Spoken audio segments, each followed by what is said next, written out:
Bonjour. Bonjour.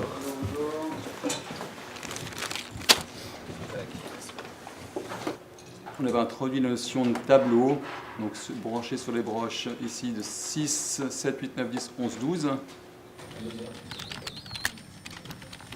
Dans cet exercice-là. Le monotone n'est pas indispensable.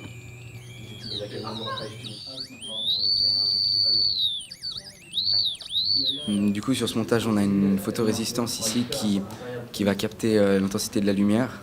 Du coup, plus la lumière est intense, plus la valeur renvoyée donc sera élevée, et on va convertir cette valeur renvoyée d'intensité en une fréquence qui, elle, va être envoyée dans cet appareil-là, qui va émettre un son. Donc si la fréquence est élevée, le son sera très aigu, et au contraire, si la fréquence est basse, le son sera grave. Du coup, là, t'as fait exactement le même montage et ça marche pas? Ouais. Je passe quand même pas mal de temps sur mon ordinateur, tout ça, et ça m'intéressait de savoir comment écrire un programme et tout. J'hésitais avec l'histoire. En réfléchissant, je me suis dit que la programmation, c'était quelque chose qui pouvait paraître plus dur à apprendre seul que l'histoire. L'histoire, on peut juste lire un livre, regarder une vidéo. Alors que la programmation, il y a quand même plein de petits détails qui peuvent paraître un peu compliqués au premier abord. C'est vrai que s'il y a juste le prof derrière qui va dire « Ah, bah vous avez juste oublié une virgule ici, c'est pour ça que ça marche pas », et c'est beaucoup plus facile que de plancher pendant 3 heures sur le code et de pas trouver.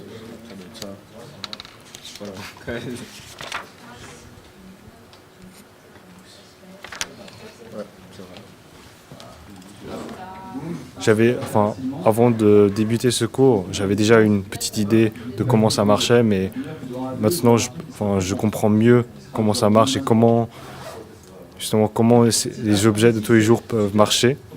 Et c'est souvent quand même plus simple que ce qu'on pourrait penser. Et je pense que ça peut être accessible à tous.